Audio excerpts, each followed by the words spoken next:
Hey, good morning, everybody. It is another beautiful morning, and I'm here partnered with one of my favorite people in the world, Dwarn, and we're here for another episode of the Business Unscripted podcast. It's episode 19, and today, just like every single week, we bring it to you every Friday. We're going to be talking about some topics related to business, things that we've gone through, experiences we've gone through in our own business, but also things that we've helped our clients with. So if you're a business owner, or maybe you're thinking about getting in the business and you're just looking for a great conversations to help you grow, level up, this is your place to be. So grab your favorite cup of joe. Let's jump into the show. Dwarn, welcome to another episode, another week. I know things are crazy. We were talking pre-show about how busy of a week you had, not only you, but me. A lot of fun things going on in life, but also in business, so what's new, my friend? Well, mate, it's lots of calls, lots of new opportunities, lots of internal conversations about improving our processes in some areas, setting up a new office out the back of the house so I can actually double my space and not actually bump chairs with everybody else in the office, that sort of thing. Also, with an interesting positioning, I'm going to be placing myself strategically at the back of this office, facing with my camera facing a wall, so I can have people coming in and out of the office without affecting things like me doing a podcast. Right now, I lock the door behind me, warn everyone on a podcast, say, live shoot happening, don't come in. And obviously that's not suitable all the time either. Nice. Well, especially when you got your son and then you got two babies, around the house, right? So definitely. Oh, absolutely. A little bit of separation never hurts, right? So we're repurposing a storeroom or a stock room that we haven't used except for just stock. It had a good leak in the roof, so it was a good opportunity to fix the roof and repurpose the room. So it's good times. Oh, I love it. How has business been this week? I know you're in the middle of some interesting things, right, that are going on. Yeah, I've got a couple of clients who've been coming through from a referral system I set up. Obviously, we've been doing some good things back down in Australia, some great things happening.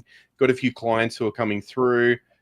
Clients are liking what they're hearing on, we're getting some meetings, which is great. So they're turning into real opportunities, which is what we like to see. Some, lots of website sales coming through and some conversations around digital marketing and all that sort of wonderful, good stuff. How about yourself? Right. We actually signed a new client this week, for accounting. Yeah, it's always a good thing, when you get some celebrate the wins. Exactly, and it's good. I mean, I think ultimately when you focus on support, you're not focusing on, like the fluff kind of stuff, right? You're focused on strictly support. Hey, how can we help you? And if there's a need, right? Yeah. I think ultimately so many people try to force feed people in terms of what is needed and what is not, instead of actually being genuinely interested to have a conversation to even understand if there's a potential problem that's needed. And Interesting point.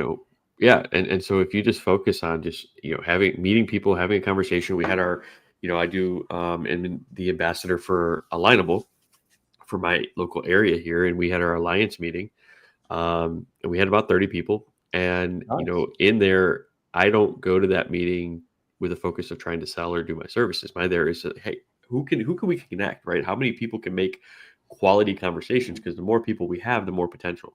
If you have a meeting that's always the same 5 people, there's no potential there. But if you have a meeting that is constantly growing, but then also has some rotating people that are coming all the time, it's going to be more beneficial for everybody in the long term. So that's kind of the things that I'm looking to do as well, is not only just my business, but also growing my network. And I think as a small business, medium-sized business owner, you are truly only as strong as the strength of your network, right? So if your network is, weak and small, and it isn't filled with power players per se, then you're probably going to be lacking, and your growth is going to be a lot slower. But when you start to kind of expand your network, follow more people who have already gone through the journey that you're looking to go through, experience the pain points that you're looking that you're experiencing right now, that's when you can kind of begin to, kind of exponentially, kind of make that leap forward in your business. So, And for those who are listening who may not be aware, Dave, can you just explain what the alliance is for Alignable?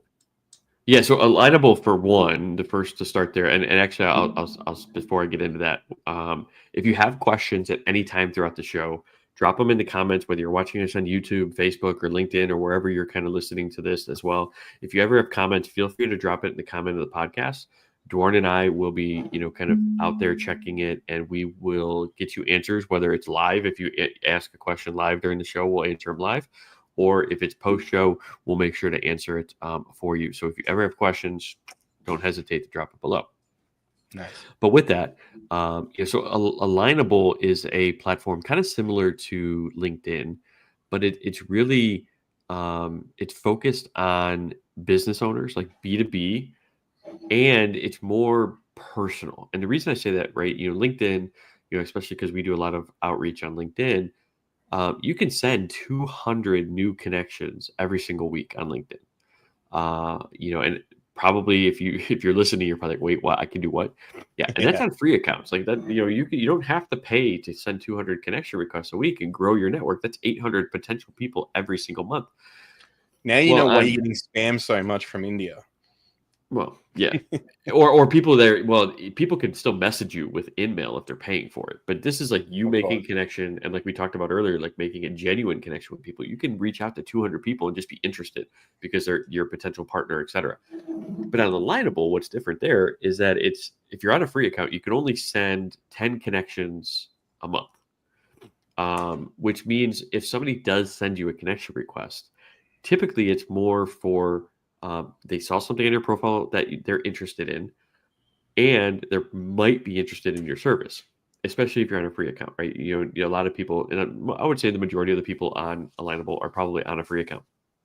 Yeah. So that it's more personal, intimate kind of settings on Alignable. The other thing that I like about Alignable as well is that they have like these things called like Smart Connects, which you and I have done, where they're like speed dating for networking. Yeah. So essentially for an hour you get in and based on how you fill out your profile.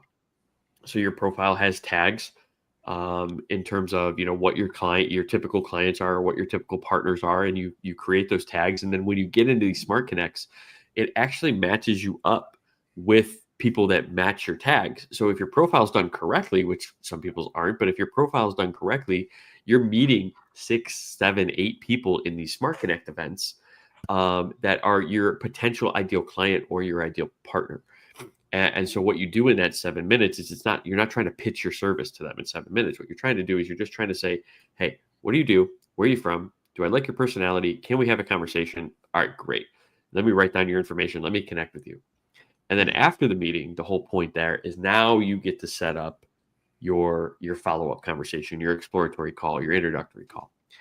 And so that's what I really kind of like about Alignable is it's more intimate, personal, business to business sort of, growth. You and I met on Alignable, Absolutely. way back in the day. Every single person that's a partner or a client in, the majority of my clients in Triumph Business Solutions has been from Alignable. And so it's definitely a crucial tool in terms of my networking and my outreach. Now the Alliance is we're trying to get back, and Alignable's focus is that relationship building. And part of that is in person. And so what Alignable has been doing is they've always had kind of communities. That's kind of how they focus. Like when you log in and create an account, you pick a community that you're a part of. It's typically around your main city that is, where you're from. And what they did previously was each city, they tried to make an individual alliance, which is really hard because, in small areas, small cities, you only have a small number of business owners there. Yeah. So I believe it was last year, they revamped the program and they reached out to me for the Cleveland, Ohio area. And they said, hey, we're trying to kind of revamp the alliance area. Would you be interested in kind of leading the Cleveland, Ohio, which is a pretty vast, big area? And it's absolutely like so we started, I believe it was July, it might have been July or August of last year. And we obviously started from nobody. Like we had people in the area that were part of platform, but nobody actually in the alliance. And now we're just shy of 500 people Nice. in the alliance. Our event this past week had just over 30 people. So it's great where people get to come in, they get to have conversations, they get to meet people, and then they get to build the relationships with local business owners. And that's the key.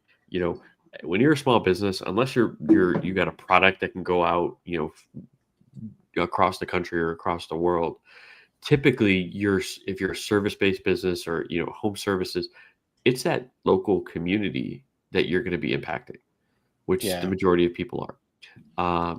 And so you really need to build those relationships. And so that's kind of a long-winded way of explaining Alignable, but then also the alliance. And so if you're interested, just go to alignable.com, kind of sign up and create your profile. And if you ever have, make sure you connect with me, Dave Warden, right? Drive Business Solutions. Find me on there, and I'll meet with you. I'll give you a 20-minute. I do it with everybody. I give everybody a 10-15-minute kind of overview of their profile, what to fill out, and you really begin to make it impactful for you as you're using this new system and platform for you to grow. One thing you mentioned that I thought was really interesting is the fact that, unlike other platforms like LinkedIn, it's actually encouraging face-to-face meetings and catch-ups. You mentioned 30 people. We're not talking about 30 people joining a webinar. We're talking about 30 people physically driving their cars, bikes, however they got, taking a bus, however they got there, going to a physical location and actually talking to real people. That's old school networking, and that's really important in business, right? And it doesn't happen enough. So I think it's great that they're really pushing for that and they're growing that. And 500 members, that's great. I mean, and it's that's free. The alliance is free. Yeah, our events you don't have to pay to attend. Some other events you got to pay to be a member or pay for lunch. You just pay for your coffee. Like we have it at a local coffee shop, local mom and pop kind of coffee shop. For now, and so supporting local business while catching up too. Mm-hmm. And so the ultimate goal is to kind of rotate it to other areas. Have one a week. Like right now, we just meet on the third Tuesday of the month. But that's because we're the way Cleveland's set up. You have Cleveland in the middle, and then you have like the east side and you have the west side. I told them what we were setting out. I said we're like what was it, the West Side Story or something like that, where the we don't go over the tracks. So our east side, they don't go to the west side, and the west side hates going to the east side. So luckily, there's been a couple other members. We can have, I think, 4 or 5 different ambassadors across the area. A couple other people that have reached out and have conversations with about becoming other ambassadors to have other meetings. So the goal is that we have one meeting a week. I'm even gonna with so many people possibly mix in like an evening sort of virtual mixer, like I was just talking about the Smart Connects, and then just talking this last week is how do we just do like education. And the guy who is presenting, his name's Dustin, and he's obviously a local sort of marketing individual. And we were talking like, possible like education series, just ways to just make our alliance stronger for the people that are part of it. And for me, my big thing is I have a block on the alliance that the only people that can join it are people that are within Cleveland area and that are going to attend live events. Well, I've turned people away because they're from out of the area. And some of these other alliance members and ambassadors, they allow anybody from anywhere to join their alliance. And I understand why, because they're like, oh, people could just do business with anybody. It's like, but that's not the point of the alliance. Like there's hundreds of other groups that you could be a part of and connect with people. Like the alliance is supposed to be specific. Localized group. Localized group. So the idea is like-minded business owners that want to potentially get to know each other, share contacts, do business together. Yeah, I like it. It's a community effort. And it's just, when you start bringing people in from anywhere and everywhere, they might as well go join one of the other groups, right? Like the regular groups that are available. Like the biggest group on Alignable, I think, is the Ask Small Business Owners. And I think that has easily in the mid 6 figures in that group. Of members. I think almost any person who's ever signed up, goes to that group to have a conversation or to meet people. And you generally see the same names popping up in the feeds all the time on those who do the general conversations, answering questions and stuff. I get it. I really like the idea of having the alliance and an active alliance. And I think it's really cool that you guys are actually doing physical catch-ups again. From what I understand, you've actually had some of the Alignable staff actually come to some of your group meetings at some We had points in one. the past. Yeah. Yeah, I, yeah, she was. I think she is an employee of Alignable, but her goal is like she travels across the country as part of this and meets these different alliance groups, and just explains the power of networking, and how to do it right. Which is again, we may have talked about this a few times. Networking isn't about selling. Networking is about just having a conversation, building a relationship, understanding needs, and building that strong sort of chain of network individuals. The problem is, I think we talked about it. 90% of people go to a networking event hoping to sell their service, and only 10% of people go there because they need a service. Yeah. So you're there with the wrong intention, and so that's when so many people you hear it. People go to a networking event, and after the first or second time, they're like, "Oh yeah, this is pointless," because you don't get it. If that's you and you've gone to a networking event, and after the first or second time, you're like, "I don't see why I'm doing this." It's because you have the wrong mindset. You're going into it with the wrong approach. Yeah, it's interesting too. I think the other thing I see a lot, especially in physical catch-ups and like in-person catch-ups, is you get people who come who don't necessarily, they kind of sit on the edges. They don't really want to get in mingle. They don't want to talk. They don't want to get involved. I think the key with these is if when you run these in-person events, if you can encourage everyone to like at least meet one new person. For me, whenever I do an in-person meeting or I go to a conference or something, I always try and meet at least one or two or three new people. Right. Exchange some details, business cards. It's not necessarily about doing business with that person, but it's about letting them know who you are, what you do, building that relationship, right? And maybe they know someone who can be referred to you for something in the future, or Exactly. just getting your name out there. So when they see you in the future, they see you do something. Maybe they follow you on LinkedIn and then they see you post something. Oh, well, I met this guy. He was at this conference. He was great. I had a conversation with him. I'm going to like his post.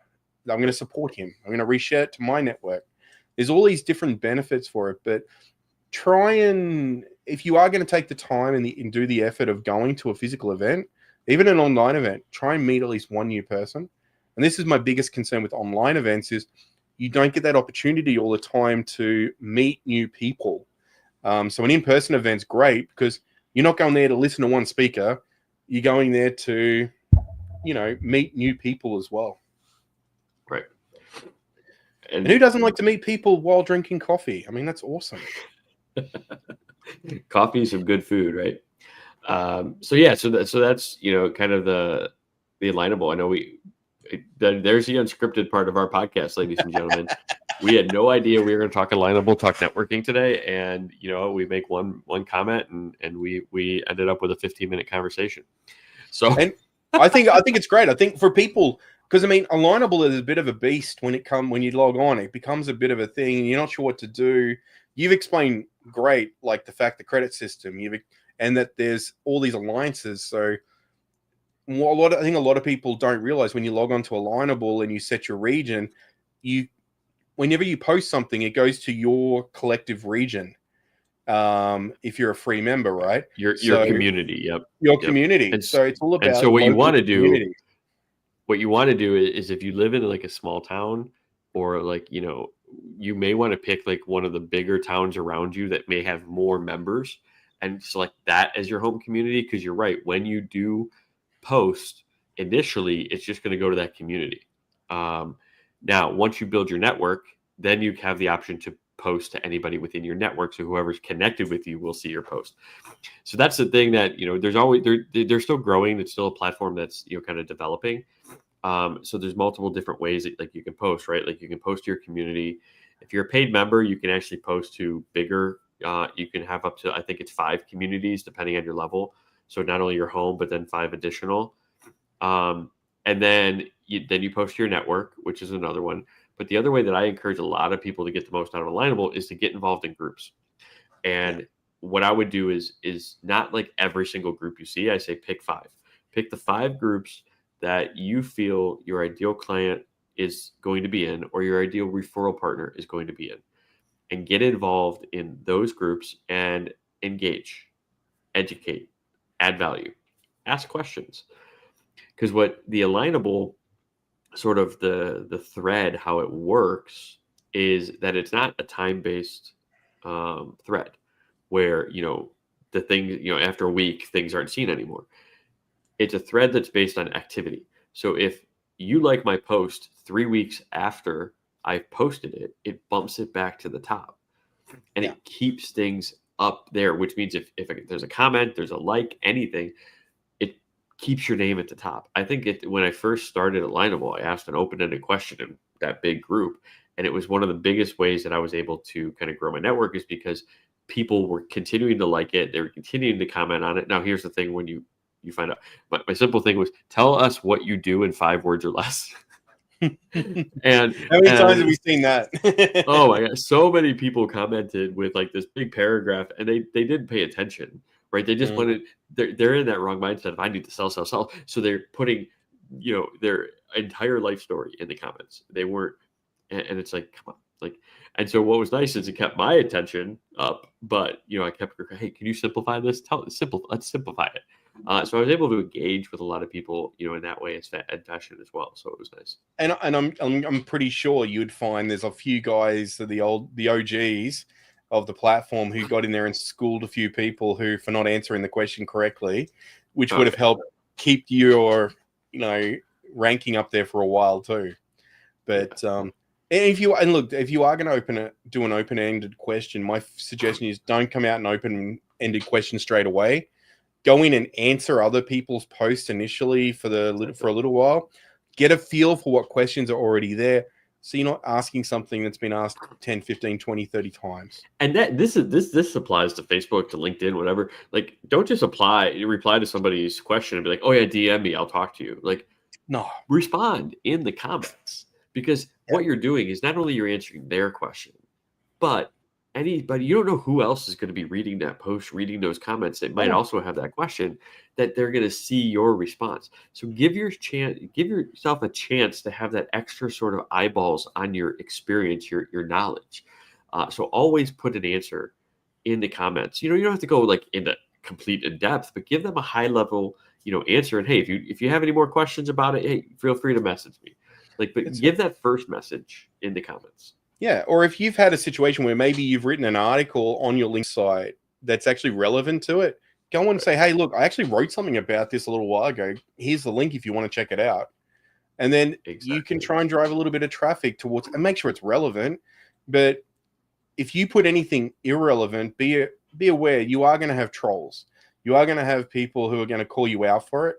And the DM thing, I mean, honestly, are you that important that people are going to want to reach out to you just to find out if you really have something of value to offer?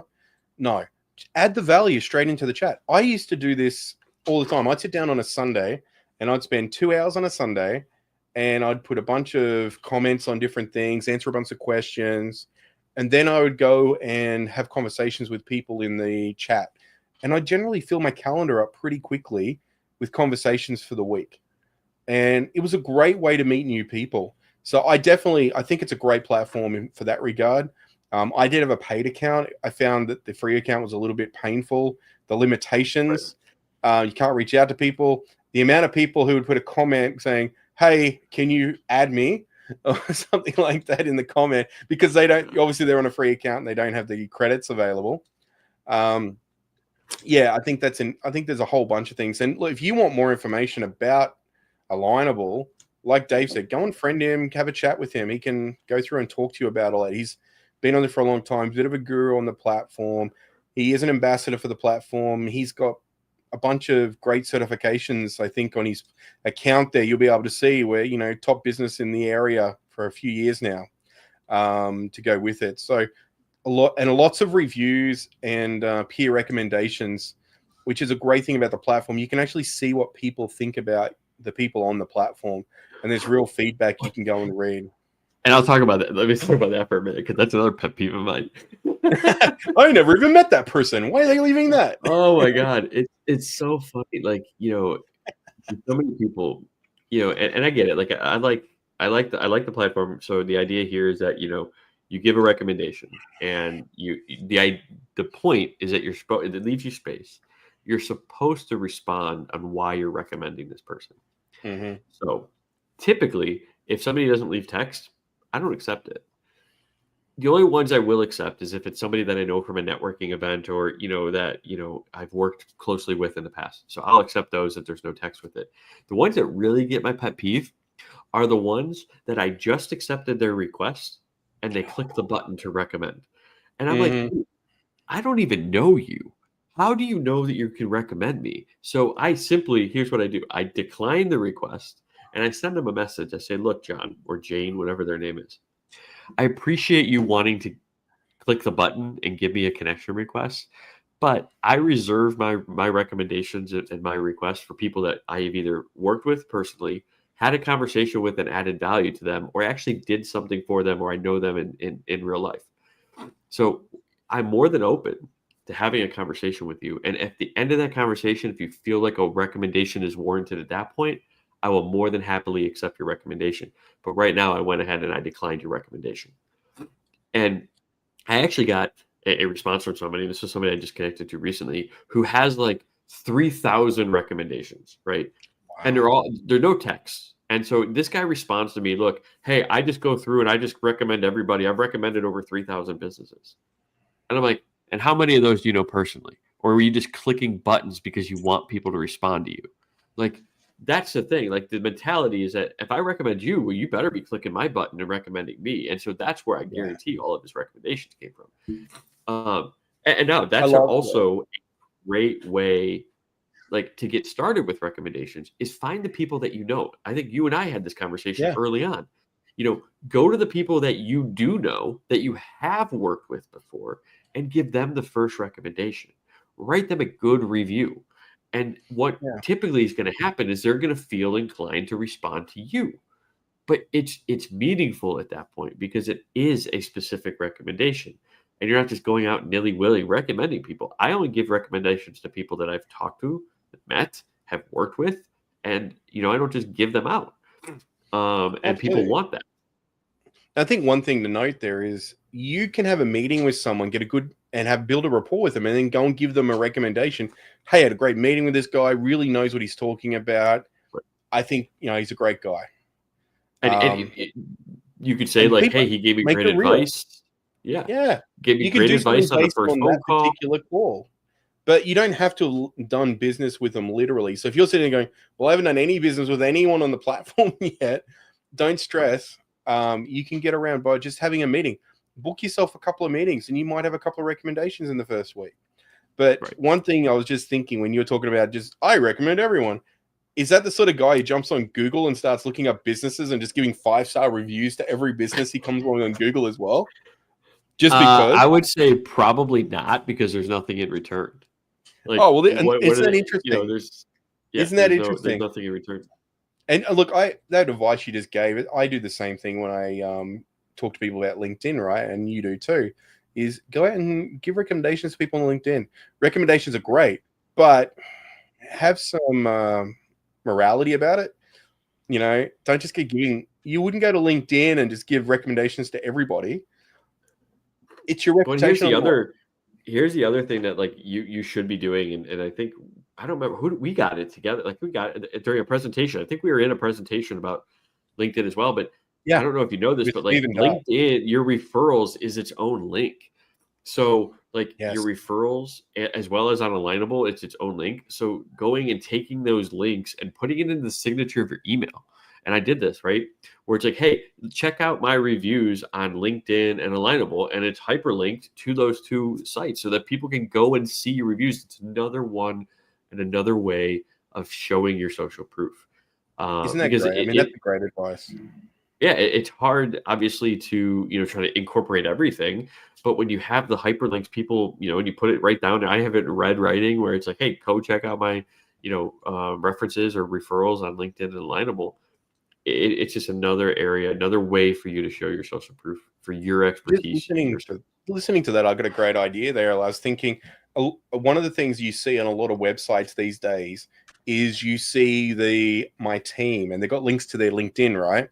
Well, rather than sending to their individual LinkedIn, why not link that to the recommendations on the LinkedIn so that when people go there, they get to read all the good shit and they don't have to sift through all the boring stuff to get to the good stuff. When people sit there and read it, they're going to go, oh, I want to know more. And they're going to click that extra button to find out more about you. They're probably not going to go scrolling and clicking to find your recommendations initially, unless something catches their eye. But they may it's go all the way down down at the bottom of the profile on LinkedIn for sure. Yeah, they do. They put it towards the second, probably the 2/3 of the way down or something like that. It's like way down. Right. It's kind of frustrating. And if you go and do a newsletter, that goes in first and that pops it down even further. If you're regularly posting, that goes up first. So they've got to go through all of that first. If you've got 50 roles, it's going to show all those roles there before you get to it. So definitely, I think it's a great advice. I think that's really clever. And I had forgotten that. So you just reminded me. Steve did share that with us during that session. And there's a lot of value for doing that. And I love the email signature part because you're basically giving people everything you want them to go look up without forcing them to go find it themselves. And people are notoriously busy and or lazy. So giving them those links directly so they don't have to go looking for it themselves for that social proof, that's really subtle and helpful. What is interesting too, like, and this is another way where we talk about like making it easy for people and again, off script, unscripted. Like the question came up in the Alignable event about whether or not QR codes are overused now, or if people shouldn't be using them. And for me, the advice I give to people when it comes to QR codes is how do you make it simpler for your prospect or your client to get a hold of you or to get the information that they need? And I think what a lot of people don't realize is that QR codes aren't just, hey, send them to a website or send them to a landing page. QR codes can do so many things. They can open up the messaging app on your phone. It can open up WhatsApp, right? It can open up the call button. So, for example, if you have a magnet that you're giving away, let's say you want to give away a magnet at a trade show, put the QR code on it. It says call us, and then that QR code opens up the phone with your phone number already in, right? And then all they have to do is hit send. Pre-dialed. Yeah. They don't have to type all 9 or 12, 10 digits, whatever it ends up being, right? And so it's one less step, which people are lazy, as you just said. So, or a text, hey, text us. And then it's a predetermined text that says, hey, I need your support. Can you reach out to me or something like that, whatever it ends up being that you want to send. But you can do so many different things than just sending them to a landing page or just sending them to your website with a QR code. So for me, think of ways, how do you eliminate all the steps that people could potentially fall off of your process and then use a QR code to circumvent all of that? That's a really good point because, I mean, look, there's another heavily used option with QR codes these days where it links to a link tree or something similar with all your contact details on it and gives them the option of how they want to get in touch. Right. I find that one's one of my favorite go-tos for it. The other one is pushing them off to a promotional landing page where you want them to take action or fill out a form. Another one that is very common these days is where it downloads automatically the contact card straight to the phone. I personally don't like the contact card straight to the phone because I think I find that a little intrusive. I don't want something downloading to my phone straight away. So I like the idea of a QR code so that it can scanning and going to a link tree, which gives me the option to have buttons like call now, click, initiate the call, email me now, click, initiate an email, join me on WhatsApp, click, initiate. So you've got all these different options you can put in place. But listening to what you said, one really cool thing is I know there's websites out there which are completely free. And if you type in strings in search parameters into something like Google, like create a pre-made message on WhatsApp, I'm sure it'll give you some sort of free website. You can go and type in what you want and it'll give you like the string you need to put in for a URL to actually call that action. You can link that to your QR, and every time you come up and they click on it, they scan it, it'll come up and open up WhatsApp and preload a message for you. And all you have to do is hit send. Like, hey, I saw your booth at the Expo trade show, blah, blah, blah. Or, I met you at the Alliance group down there in Cleveland. Wanted to know if I wanted to share my details. Right. Something like that. And that's the other, like, there's so many different ways to potentially do it. And you did mention the other thing that I don't think a lot of people know. you may or may not know, like Linktree, right? Like, which I think is an interesting sort of concept too, where you can take all your different links and all your different sources and create it on one landing page for yourself. So Yeah. you could have your exploratory call, your website, right? Your offer, all your different links on one landing page instead of having it in all multiple different places. And actually, I've been meaning to kind of look into that and set it up for myself. So thank you for reminding me of that. But it's something that I didn't know. Obviously, I knew there's some things out there, but I never actually, got down into a specific company that I was going to look into. But Linktree is the one that I think is one of the best right now at that. Fun fact: Be Savvy has a bunch of template sites within the template system, so you can just go in and create a new website, use a existing template, and you can create and type Okay. Linktree as your search parameter, and you can use it as part of your account. Then what you can also do is go into the QR code generator and create yourself a QR, which runs analytics on and link that page to it. So you can see how many people Okay, so scan it. within there's go well, you say you're Be Savvy, so or if you're listening to this Right. and you use any sort of like Go High Level, right? Any Go High Level platform Any Go under High the Level, you could essentially in the templates it has like a Linktree type template where you can under put the website. create- So if you go to the site section, website, create a new website, type in Linktree as to right. search the templates, and there's about 50 templates in there. So you can pick an existing template and it'll just go in and fill in the blanks. Change it to style the way you want, throw your logo on there, all that sort of wonderful stuff. You're already paying for a subscription. It's going to be free for you to use. And then you can go in on the same site section. There's a QR code tab. Click that and generate yourself a QR code. That QR code can be downloaded. And here's a big tip. If you're getting business cards printed these days, one of my pet peeves is, oh, I had to change my phone number, or oh, I had to change my address. I don't include those on business cards anymore. What I do is I put my face on a business card so people remember who I am, and I put a QR code on the back typically so that they can scan it, go to my Linktree, and get all the information, and it's up to date and current. Yep, So absolutely. It's one of those things. Again, you're taking the information, you're taking the steps out, and you're making it easier for people. I think that's it. You point out another one. Putting your face on your business card.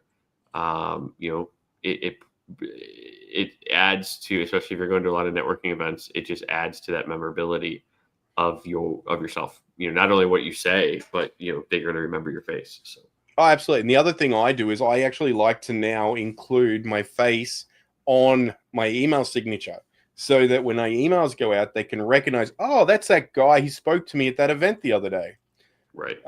So when you email them after you got their business card at the event or their details, or after one of those quick connects like you referred to earlier on Alignable, you can make a memorable impact. Yeah, that's that guy with the beard. That's that guy, with the Aussie accent that I remember. Whatever it may be. But that way it helps you become more memorable from those networking events, because don't forget, 30 people at a networking event, you got to do something to stand out and be memorable. And for most of us, we barely remember what we had for breakfast, let alone the name of 30 people we may have spoken to at a networking event. That's funny. It's funny. All right. Well, hey, so definitely a good thing there. So Linktree, to kind of wrap that up, obviously, if you have a bunch of calendars or you have a bunch of information or websites or landing pages or offers, like Linktree or Go High Level is another way to create that website, track it. As you mentioned, the analytics is another important piece, is understanding, how many people are seeing it and then how many people are actually taking action on it. But to wrap up the first part, which has now been 40 minutes, which we would not even chatted. Wasn't even scripted about. To be a part of it. Wasn't even. So Alignable, networking, all that fun stuff. But I know one thing that we wanted to get into today, and before I jump into that, if you like the video, right, or if you like what we're talking about, the podcast, please make sure that you do all that fun algorithmic stuff, right? So subscribe to the channel, hit the notification bell. But also like this video specifically, whether you're on Facebook or LinkedIn or, YouTube, just give it a like, right? Because obviously it helps, show it more. I've gotten the notification from Facebook a few times. Hey, we noticed you're posting, valuable content. We're going to increase your reach, whatever that may be. But we have noticed that the views have started to go up on the podcast here, specifically on YouTube. So we Yeah. appreciate you all. We hope we're giving you at least one or two tidbits of information every single week. And if you want something like interesting, like, watch the replay too. And if you want, put us on 2x speed. I talk pretty good at 2x speed. I listen to everything at 2 times. Like I can't like even if it's just a video, I watch it at 2 times speed. It's just I get more content in, but like depending on who's talking, if it's Alex Hormozi, I can only do it at about a 1.5 max. That guy talks so fast. But yeah, I mean, you do have the option if you find that we are talking a bit too fast at 2 times, you can do it at 1.25, 1.5 if you need to. We'll forgive you for that. But you could, by doing that one thing that Dave just suggested, you can shave 20 to 30% of your listening time off very, very quickly, up to 50% for 2 times, which means a 20, 40, 50-minute video, which you might have shrugged, that's a lot of work. You can listen to it in the background or at 2 speed and get it done in half the time.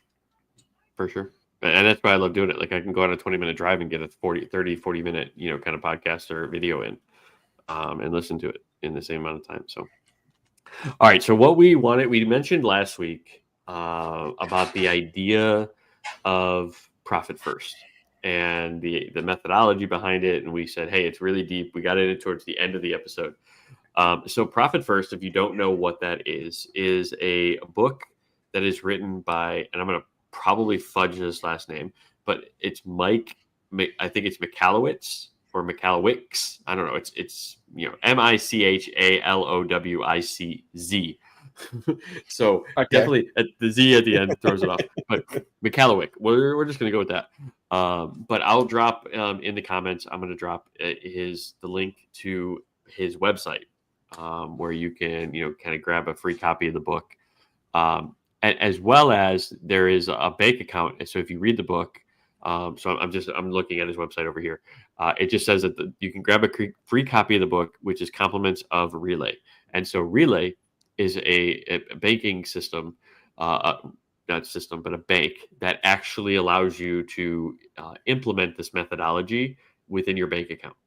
And so you can do all these things within the actual banking system, not is for me, how I've always implemented it is, with a spreadsheet outside of the bank, and then I do transfers. This bank, Relay Bank, will actually allow you to do all of that within the actual bank account. When you were saying that, you actually had me going there. When you said, and a bank account, I was like, holy cow.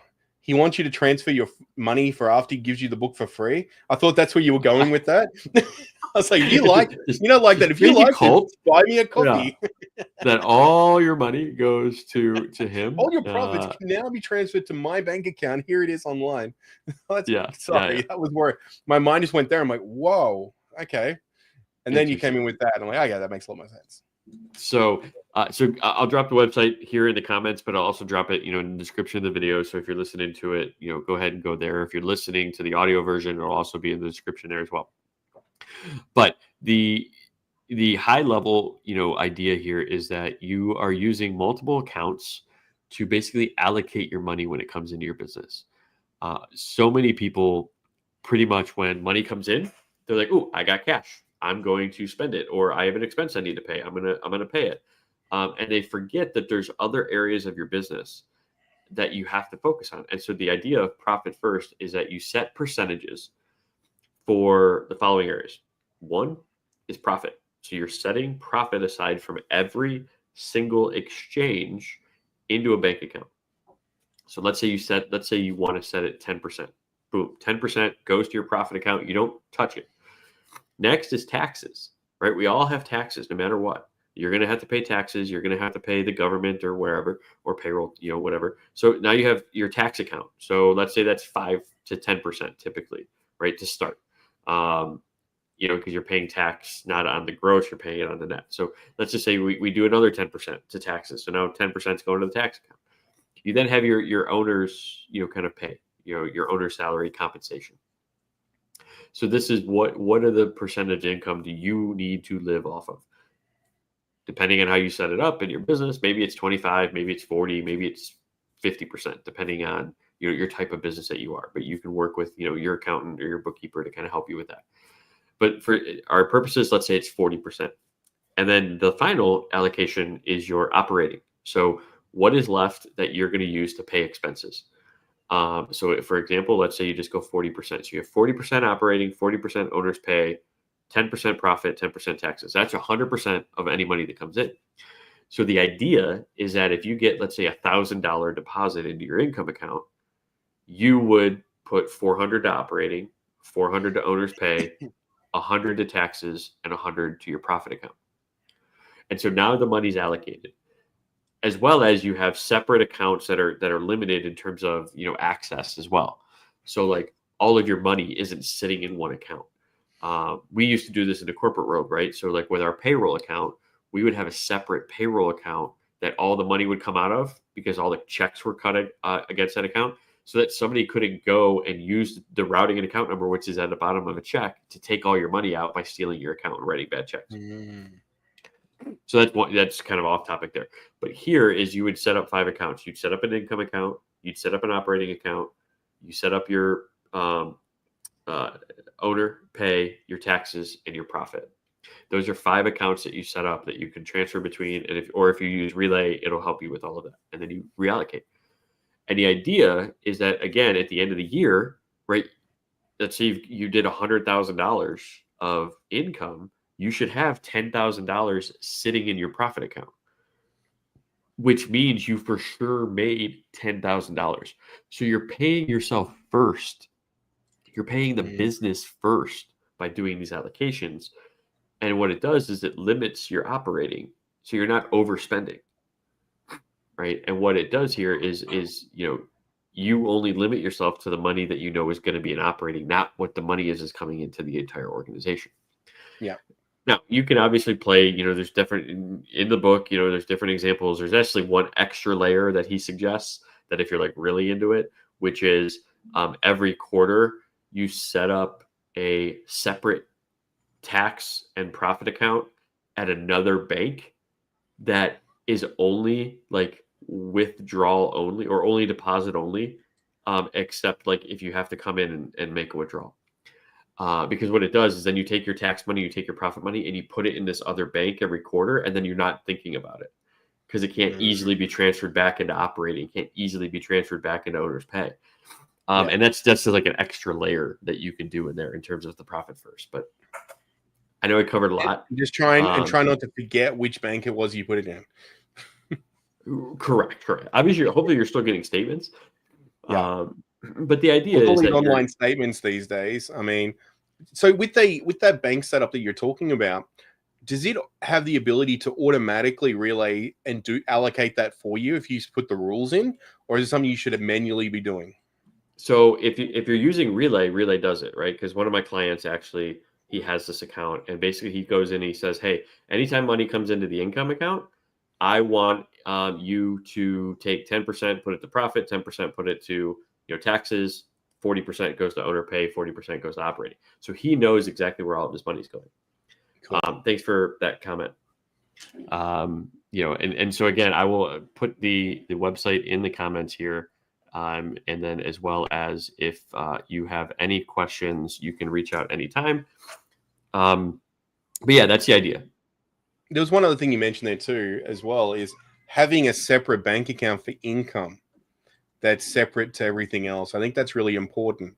And, another one there, having one for payroll. I think separating out your accounts is something that most banks don't charge much extra or any extra to actually have multiple bank accounts set up, right, within their current online system. Some of them do, depending on the actual bank, like they might have a minimum deposit requirement or minimum activity requirement.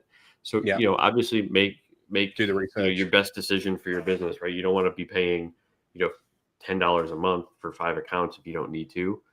But definitely check out like Relay. I don't know what their costs are. I don't use Relay. I just, like I said, I just use my bank, and then I just have spreadsheet allocation of when money comes in. And I kind of review it. And in the book, it's not like you're not doing it like every time money comes in unless you really want to. But, he says like at the end of the week, like at your Friday afternoon, hey, what money came into my income account this week? All right, let's allocate it. And then you do it at the end of every week or every other week, depending on how much in your frequency of transactions going into that income account. And this advice too is not coming from you just as a business owner. This is coming from you as an accountant as well, right? So from an Right. accounting perspective, working in the corporate world as well as a business owner, this is something that you've lived and breathed and you do. And I know for me, when I first heard about it, when we talked about it a few weeks ago, I was a little bit surprised. And I thought maybe I'm just ignorant to this. So I went and spoke to a few business friends of mine and found that it was most of them are doing the same thing, one account with everything going into it and everything coming out of it. And that's just how we thought it worked. We hadn't really considered it. Right. And we got a second account. It was another bank. That was how we generally felt about it. So it was news to me. It was actually surprising and it was news to me. So I actually think this is great advice, just like Darlene was saying. Yeah, it comes down to, right, it's like how much oversight, right, do you want to have on your activity? And I think what it comes down to is people, you're not taught these things. We're not taught these things in um school. We're not taught how to operate, right? For sure we're not taught how to operate a business in school. And we're Mm. definitely not taught how to operate and manage even our personal finances. We're not taught that in school. So for you, you want to make sure that you're always managing and knowing where all your funds are going. And, It's and very so this is important. another way to do that, but it also helps you, um, you know, segregate and make sure you have profit. But the other one is make sure you making sure that you have tax money set aside. So many people don't, they come to tax time and are like, oh shit, I forgot about taxes. Well, this allows you to actually set it, put it aside, your quarterly estimates, pay your quarterly estimates every quarter, especially if you're a full-time business owner, and you're not even thinking about it. Yeah. I've And I had the guess conversation. some of Go these ahead. accounts you set up too can be high interest accounts, or not that high, but they can be interest accounts and be generating you a little extra income potentially as they start to grow as well. Right. And so like, for example, like the other accounts, like you could turn those into money markets at the other bank, money markets Mhm. where you're only allowed a certain number of withdrawals or they charge you fees. So it's an incentive for you not to withdraw, but then it's getting paid and it's invested, right? Short-term investments or whatever. Now you're making some extra money off of the money that you put aside. And it's Yeah. all ways of just managing funding better, giving you better insights into your finances, but then also ensuring that you're never caught off guard. Because one of the things that they says too is like at the end of every year, that profit account. Well, that we always say have a reserve account, rainy day fund. That profit account becomes that at that other bank. So Mhm. at the end of a year, you're not taking all of it out and then spending, nilly-willy.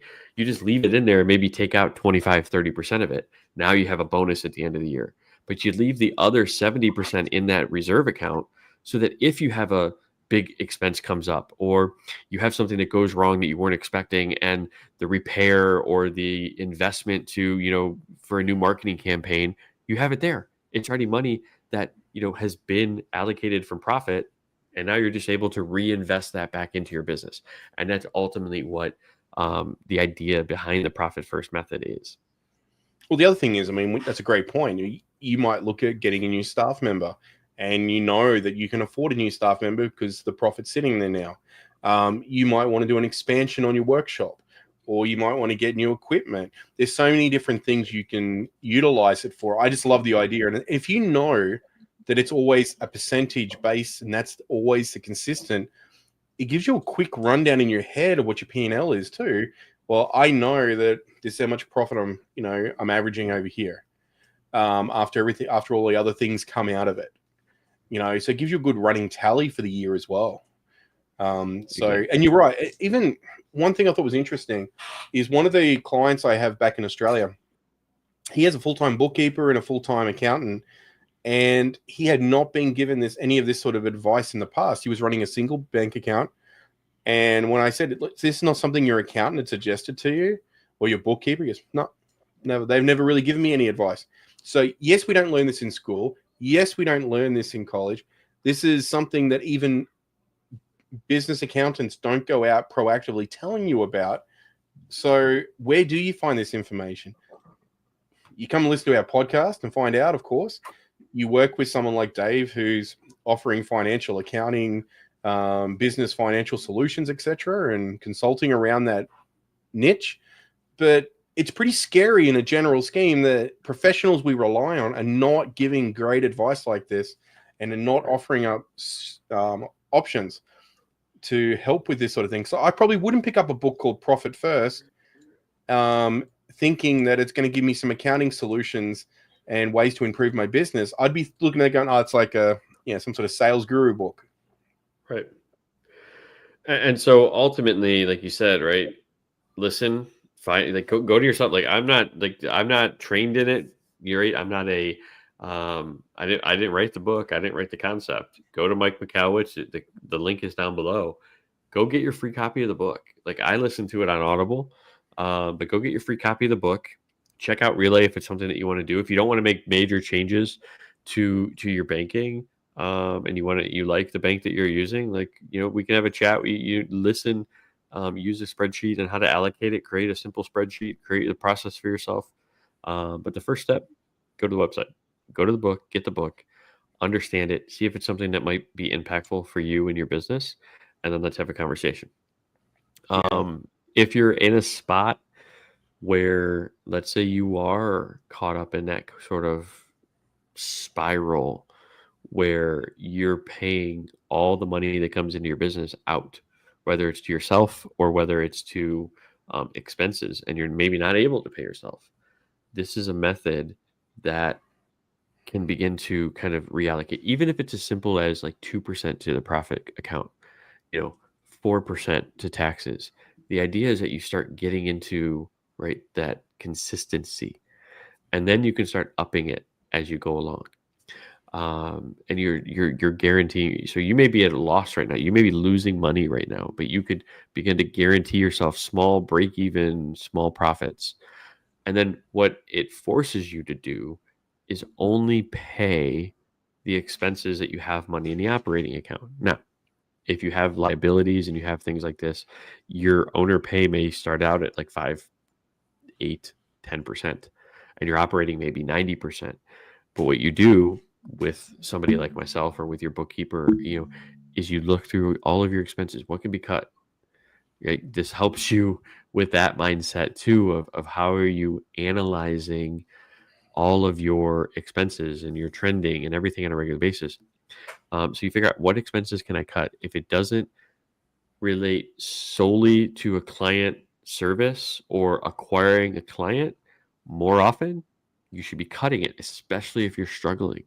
Like, cut all the fluff. Like, you may be paying for 2 or 3 different programs that you're not using, costing you a couple $100 a month. Get rid of them. Yeah. So this helps you kind of identify, those areas, and then you can begin to shift your allocations as you make these adjustments within your business. But the idea is just to start. Even if you have to do 1% profit, 1% tax, 5% owners, and 93% operating, like, just do it. That's the idea. I like it. And once you start doing it, I guess it gets you into that habit and gets you wanting to increase your percentages. You want to increase those to become bigger, better. So it gives you that drive to want to do that towards that as well. And I love this advice. I think it's great. It's something that I really got excited about when we spoke about it a few weeks ago, and I'm glad we're talking about it in the segment here. And again, Mike McCallow, we're gonna go McCallowick or McCallowitz. I don't remember how he says it, but it's been It's a kind of little like while the since I Monsters listened to his Inc. book. sort of name, right? Yeah, I think so. Yeah, McCallowitz. Yeah, from the big purple guy, right? Yeah.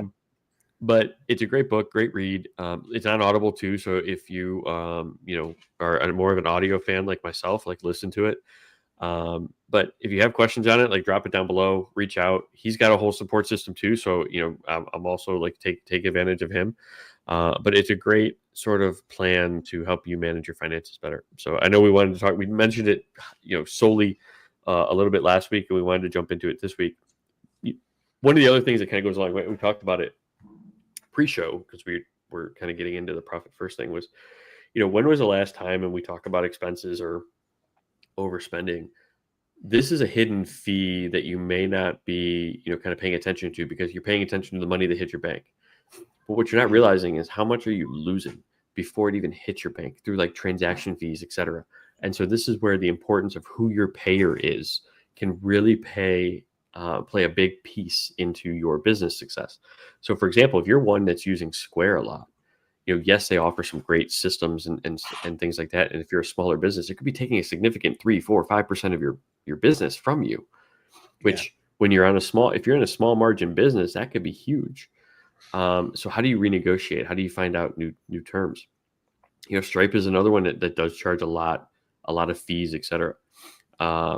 So how often, right, Darlene? Absolutely. How often are you looking at these contracts or looking for alternative ways for you to save on fees? So for example, for myself, I looked into Melio. Melio is a B2B. If you're B2B, it's a great B2B sort of invoicing service. What's nice is that the fees are small, as well as like for me, you can have the option to charge the client can pay the credit card. So either they can pay by like bank transfer and have limited fees, or they can pay by credit card. And then the fee can get charged to them. So instead of you paying a 4% fee on a credit card, Stripe 3%. Plus, I think there might even be like a I think there's like per a transaction, per like transaction 25% fee, or like something. Yeah. 20 cents or something like that. Yeah. Right. So 3% on $100,000 business is three grand a year. If you That's cut that down to 1.5 or 2%, that's $1,000 in your pocket because it's going directly to you. Same adding thing to the with, mix there. Like go ahead. when you start doing currency conversions, like for me, I do US, Australian, and also Philippines peso. Now, when you start doing currency conversions, different apps, different banks, they all charge differently. PayPal charges very differently, and what my bank does. Right. My Australian bank and my US bank charges differently. All of these different processes really do hurt. One thing I found was interesting that if you've got clients, instead of asking them to, for the convenient option of paying with Stripe, offer credit card payment after they say no to a bank transfer. If they say, look, bank transfer is really hard for me, it's too complex, whatever that may be, all right, we could offer a credit card, but there's going to be a surcharge for it.